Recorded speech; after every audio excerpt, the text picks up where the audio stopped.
You never think something small can change the course of a day, but sometimes it's not the big things, it's the moments that humble you. It happened on a Thursday morning, the kind of day that feels ordinary in every way. The sky was gray, the air sharp with winter wind, and I was running late to work. I stopped by the grocery store near my apartment just to grab a few essentials: milk, bread, coffee, a few things for the week. Nothing more than 30 bucks. Inside, the store smelled faintly of fresh donuts and cleaning solution. I picked up what I needed, humming along to the soft pop music playing through the ceiling speakers. Everything about it felt normal, familiar, safe.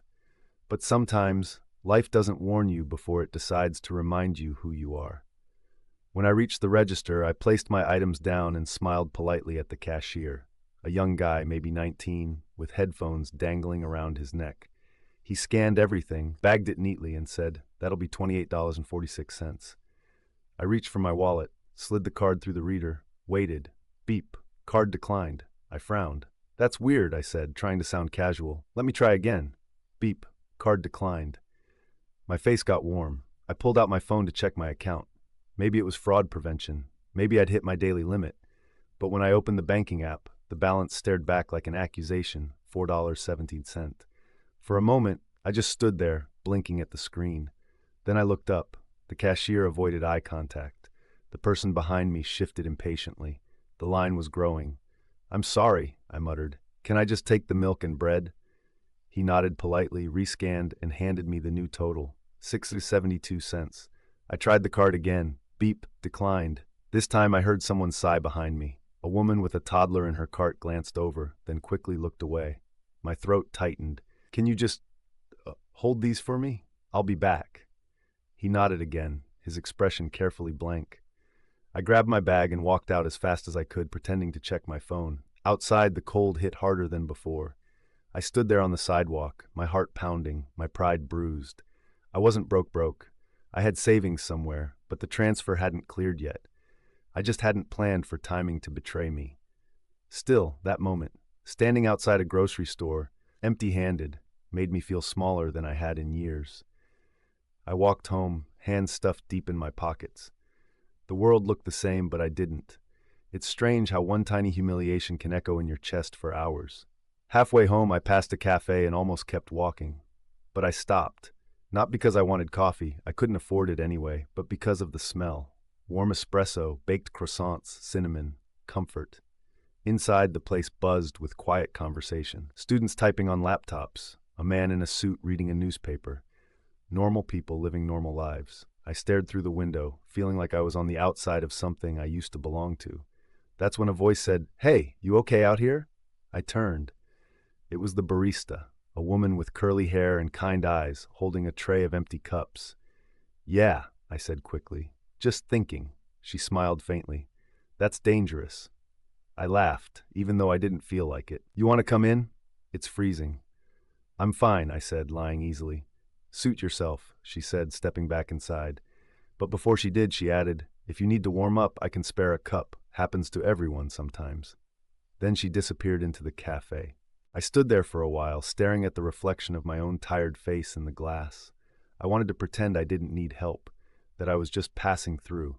But pride is a heavy coat, and that morning it was too cold to wear it. So I went inside. The warmth hit like sunlight. She glanced up from the counter, smiled, and said, "Glad you changed your mind." I walked over awkwardly. "You didn't have to." "Relax," she said, already pouring. "It's just coffee. Black, okay?"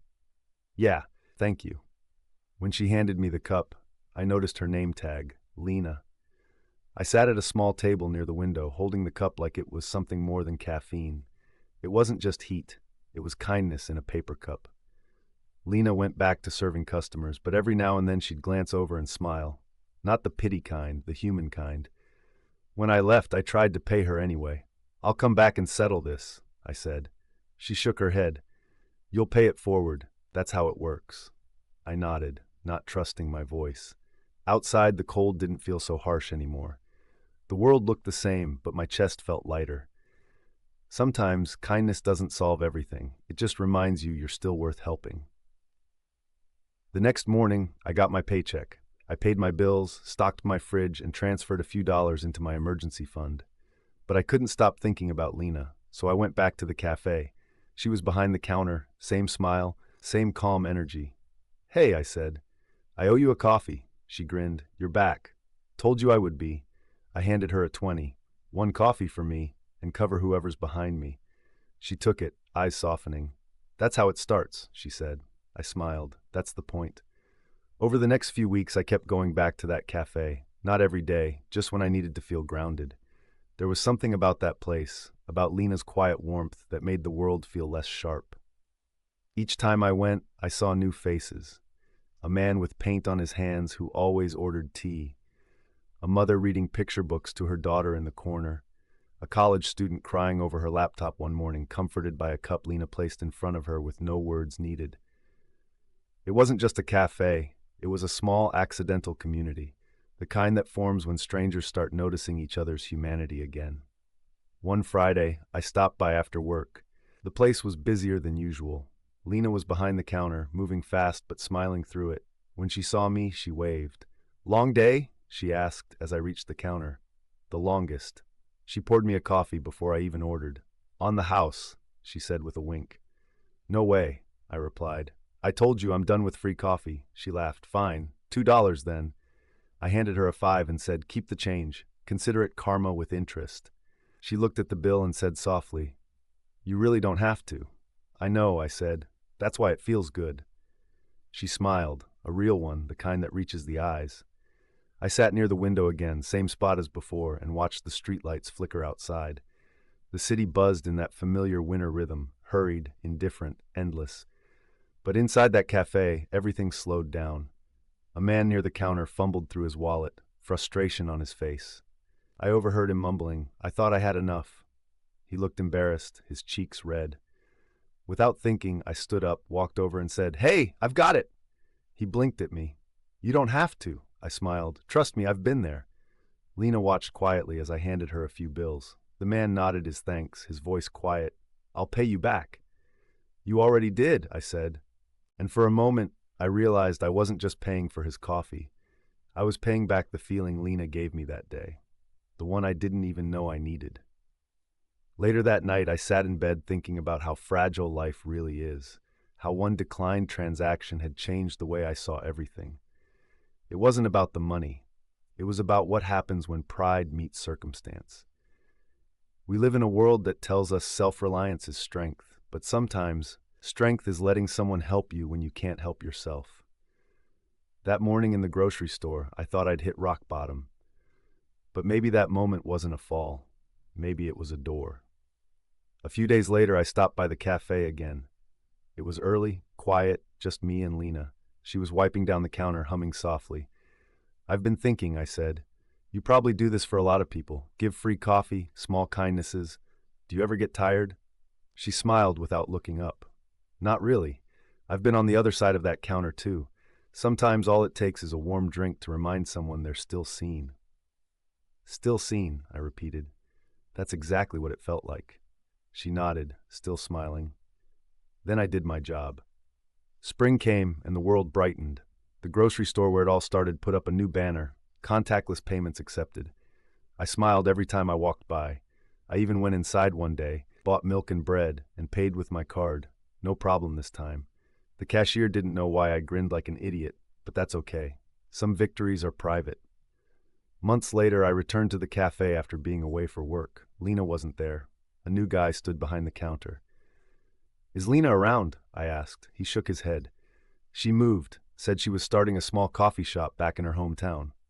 I smiled. "That sounds like her." He handed me my drink and said, "She left something for you, actually." He reached under the counter and pulled out an envelope with my name on it. Inside was a simple note. "Mark, if you're reading this, I finally did it. Thanks for reminding me that small kindnesses matter. You were the proof I needed. Pay it forward, always, Lena." I folded the note carefully and slipped it into my wallet, right next to my debit card.